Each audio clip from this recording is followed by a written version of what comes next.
Selamat siang, Mas. Selamat siang, Bu. Wah, siang-siang begini datang ke sini, ada apa ya? Saya begini, Bu, sedang ada masalah. Oh, gitu ya. Sepertinya beberapa kali kita berpapasan, bertemu gitu. Tapi saya lupa di mana dan kapan. Boleh kita kenalan dulu? Wah, terima kasih ya, Bu, sudah pernah mengingat saya. Nama saya Heri Hermawan. Sekarang aktivitas saya adalah mahasiswa di universitas, sedang mengambil semester akhir, yaitu tugas skripsi. Oh, gitu ya. Sekarang kemukakan apa yang terjadi dan apa yang kamu alami sehingga itu membuat masalah bagi kamu. Begini, saya kan sedang di rumah, ada mama. Nah, saya ini kadang selalu disuruh oleh mama saya untuk melakukan suatu pekerjaan. Namun karena aktivitas saya yang cukup padat untuk pergi keluar kampus, yaitu bimbingan dengan dosen, yaitu keluar belajar bareng sama teman-teman kelompok untuk ngerjain skripsi, dan juga saya ada pekerjaan di luar saya sedang kuliah. Kadang saya di rumah diminta untuk mengerjakan sesuatu hal di rumah, seperti belanja sesuatu ataupun membantu mama untuk menagih uang kontrakan dan segala macamnya. Namun saya kekurangan waktu sehingga saya selalu telat untuk mengerjakan hal tersebut. Nah, begitu kemudian mama saya kadang jadinya marah dan selalu diem kepada saya. Jadi kamu merasa tidak nyaman ya dengan perlakuan mama kamu di rumah? Saya merasa seperti itu sih, Bu. Saya merasa sepertinya saya kurang dimengerti karena saya juga cukup padat ya pekerjaan saya saat ini, dan juga saya juga sedang kuliah di mengerjakan skripsi. Jadi saya nggak terlalu punya banyak waktu di rumah untuk membantu hal tersebut. Saya bisa membantu, tapi rasanya nggak bisa mengikuti maunya mama di jam tersebut yang dia mau. Seperti itu. Oh, itu ya yang menyebabkan orang tua kamu marah, mama kamu marah gitu ya? Iya, marah seperti ngambek gitu ya. Oh, iya, iya. Kalau pada awalnya itu sebelum kamu kuliah, apakah perlakuan itu ada? Sebelum saya kuliah, waktu saya SMA, perlakuan itu juga pernah ada. Karena waktu itu saya sudah mulai sibuk untuk persiapan les masuk kuliah. Saya juga pulang sekolah itu sore, habis sore lanjut les, habis les biasanya saya lanjut main sama teman-teman, sehingga pulang kadang udah larut malam dan mama saya biasanya nggak menegur ataupun ya dicuekin gitu ya, seperti itu. Hmm. Oh, jadi gitu ya. Terus sekarang gimana sikap mama kamu ke kamu untuk saat ini? Untuk saat ini sikap mama ke saya lebih banyak cuek, dan jadinya dia kayak kalau meminta tolong seperti orang segan ya. Jadi Hmm. kayak ya nggak minta tolong lagi tapi didiemin juga gitu. Kalau sikap kamu ke mama gimana? Kalau sikap saya ke mama sebenarnya karena saya jarang di rumah, itu nggak interaksi sama mama. Tapi ketika saya di rumah, mamanya juga nggak interaksi dengan saya. Jadi kita kayak kurang interaksi saat ini. Gitu ya. Jadi diam-diaman gitu ya? Betul, diam-diaman ya. Hmm. Saya melihat dan merasakan bahwa kamu tuh agak sedikit cemas ya dengan apa yang terjadi. Kamu cuek sama mama juga cuek sama kamu, kadang mama juga marah gitu kan. Apa betul begitu? Iya, saya merasa sedikit cemas ya kalau hal ini berlarut-larut terlalu lama ke depan. Saya ngerasa ini akan kurang baik untuk hubungan saya dengan mama saya ya. Hmm, Seperti gitu. Tapi menurut kamu dengan kamu diam masalah tersebut bisa terselesaikan nggak? Saya merasa tentu tidak akan selesai dengan diam aja, justru akan semakin berlarut. Nah, saya rasa saya perlu melakukan sesuatu hal atau ada sesuatu cara supaya hal ini cepat terselesaikan ya. Oke. Dari beberapa yang kita bicarakan tadi, saya menangkap bahwa kamu seolah-olah ingin memperbaiki hubungan komunikasi kamu dengan mama. Betul seperti itu? Betul, Bu. Oke.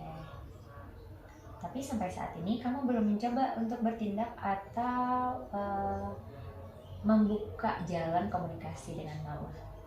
Iya, saya rasanya ingin untuk membuka di awal, yaitu komunikasi dengan mama, mungkin di hari weekend, Sabtu atau Minggu, untuk sekedar makan bareng dan sambil ngobrol ya. Gitu. Biasanya kan di rumah saya kalau mama masak, saya makan di kamar atau saya makan sendiri. Saya ada niat untuk makan bareng sama mama saya gitu. Tapi sebelumnya pernah mencoba berpikir untuk berbicara gitu. Awalnya pernah, cuma mungkin karena waktu di awal masalah ini muncul saya masih memiliki ego karena saya merasa ya saya juga merasa benar gitu. Jadi saya merasa mengurungkan hal itu, tapi makin lama sepertinya saya ingin mulai membuka komunikasi lagi. Lalu kira-kira untuk kedepannya apa yang bakal kamu lakuin untuk membuka pembicaraan itu dengan orang tua kamu dan Kalau saya kamu? kalau saya pribadi nanti di akhir minggu, di Sabtu atau Minggu saya ingin ajak mama saya untuk makan bareng sama saya.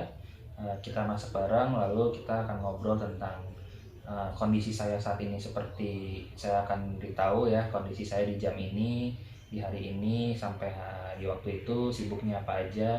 Dan kalau mama ngasih tahu saya untuk minta tolong ini di jam ini, saya bisa ngelakuin, tapi tidak sepenuhnya tepat di waktu itu, karena kalau saya ninggalin pekerjaan saya yang sekarang ini, resikonya ini seperti itu. Saya akan coba untuk selain buka komunikasi, tapi juga kasih alternatif solusi supaya ada jalan keluar gitu.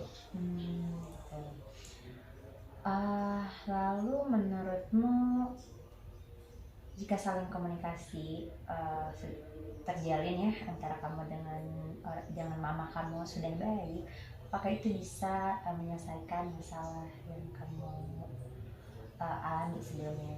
Iya, Karena cuek-cuekan gitu, karena orang tua kamu belum ngerti dengan kamu dan kamu juga belum ngerti dengan orang tuamu.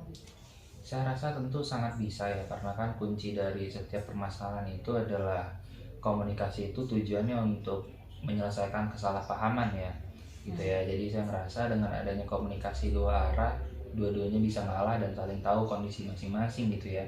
Jadi ya saya harap komunikasi lebih lanjut yang intens dan komunikasi yang positif itu bisa menyelesaikan masalah tentunya. Baik kalau gitu, kamu sudah memahami pentingnya komunikasi, karena itu akan jadi hubungan yang baik antara kamu dengan mama. Nah, uh,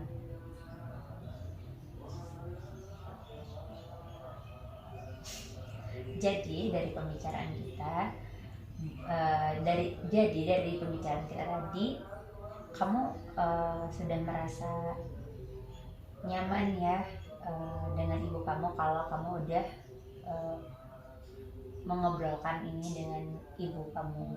Betul, saya merasa nanti ketika saya sudah ada waktu untuk bicara sama mama, saya rasa akan jadi lebih baik dan nyaman ya untuk saya, supaya bisa nyaman ada di rumah juga, betul ya.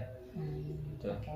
Jadi ya, Mas Heri, komunikasi itu sangat penting. Dengan komunikasi yang baik dan menjadikan hubungan menjadi baik, akan menjadi hubungan yang lebih baik juga. Hambatannya pasti ada, tapi jangan diabaikan gitu saja. Dan ibu yakin kamu pasti bisa memperbaiki hubungan kamu dengan mama kamu setelah dikomunikasikan dengan baik gitu. Baik Bu, terima kasih atas konsultasi hari ini. Saya jadi mengerti bagaimana pentingnya komunikasi yang terjalin, tapi tentunya saya juga jadi ngerti komunikasi yang penting itu adalah komunikasi yang positif dan gimana caranya melakukan komunikasi yang positif. Dengan begitu, saya yakin dengan komunikasi positif yang terjalin, saya bisa menyelesaikan masalah saya dengan ibu saya. Seperti itu. Oke, dengan senang hati ya Mas Heri. Kapanpun Mas Heri membutuhkan bantuan, bisa datang kemari, bisa cerita dan saya bisa mendengarkan ceritanya Mas Heri. Baik Ibu, terima kasih atas kesediaan waktu luang untuk konsultasi hari ini ya. Ya, sama-sama. Hati-hati di jalan ya Mas Heri. Terima kasih.